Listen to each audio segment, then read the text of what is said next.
అబ్రహాము దేవుడు, ఇస్సాకు భయపడిన దేవుడు నాకు తోడయ్యుండి ఎడల హల్లెలూయా నిశ్చయముగా నీవు నన్ను వట్టి చేతులతోనే పంపివేసి యుద్ధువు.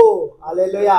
అంటే ఇక్కడ పెళ్లి చేసి పంపించాలి, వాళ్ళు పెళ్లి చేసి పంపించాల్సిందే. అప్పుడు నా దేవుడు నాకు తోడుగా లేకపోతే, నా దేవుడు నాతో మాట్లాడకపోతే ఉండని ఎడల నిశ్చయంగా నీవు నన్ను మోసం చేసి ఉట్టి చేతులతోనే పంపించేది. ఇన్ని రోజులు నేను కష్టపడి పని చేసిన, అయినా కూడా నువ్వు ఏం చేయకుండా నన్ను పంపించేస్తుండే.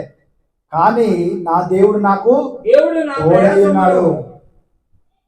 నా చేతుల కష్టమును చూచి, దేవుడు నా ప్రయాసమును నా చేతుల కష్టమును చూచి పోయిన రాత్రి నిన్ను గద్దించనని లాబానుతో చెప్పాను.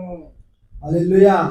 అంటే రాత్రి గద్దించినప్పుడు తర్వాత ఆయన ఆస్తిని ఆయనకు ఇచ్చేస్తాడు. హల్లెలూయా. ఈ యొక్క 7 సంవత్సరాలు చేసినావు, 13 సంవత్సరాలు, 14 సంవత్సరాలు, 21 సంవత్సరాలు చేసినవన్నిటినీ ఆస్తి అంతా కూడా ఇక లాభాన్ని మొత్తం ఇచ్చేస్తాడు. అవును, నీ దేవుడు నన్ను గద్దించిన రాత్రి నీ ఆస్తి అంతా తీసుకొని నీ భార్యలను తీసుకొని వెళ్ళిపో అంటాడు. ఇక వెళ్ళిపోయా, మీ ఇంటికి వెళ్ళిపో, ఇస్సాకు దగ్గరికి వెళ్ళిపో, నీ తండ్రి దగ్గరికి వెళ్ళు, ఇన్ని రోజులు చేసినావు కదా, ఇగో మ్యారేజ్ చేసుకున్నావు, పెళ్ళి అయింది, వెళ్ళిపో అంటాడు. ఇక పిల్లల్ని అందరిని తీసుకొని వెళ్ళిపో అంటాడు, గద్దిస్తాడు. ఎందుకంటే దేవుడు నాకు తోడై ఉన్నాడు. నేను వస్తుండగా నాతో మాట్లాడి నేను జనములకు నేను ఆశీర్వాదంగా చేస్తా అన్నాడు కాబట్టి, దేశము నేను నీకు ఇస్తా అన్నాడు కాబట్టి, ఈ దేవుడు నాకు తోడై ఉండకపోతే నువ్వు నన్ను మోసం చేస్తుండే. కానీ దేవుడు నా తోడై ఉండి నిన్ను గద్దించాడు అంటాడు. హల్లెలూయా.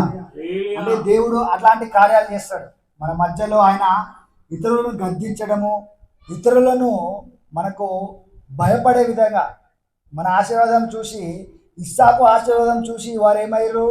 ఫిలిష్తీయులు అసూయపడ్డారు. రాజేమన్నాడు, నువ్వు నాకన్నా బలవంతుడవు, ఈ దేశాన్ని విడిచి వేరే దేశం పో అన్నాడు. హల్లెలూయా.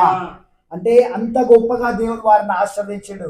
ఆ దేవుడు మనల్ని కూడా ఇతరులు అసూయపడే విధంగా, ఇతరులు భయపడే విధంగా దేవుడు ఆశీర్వదిస్తున్నాడు. హల్లెలూయా.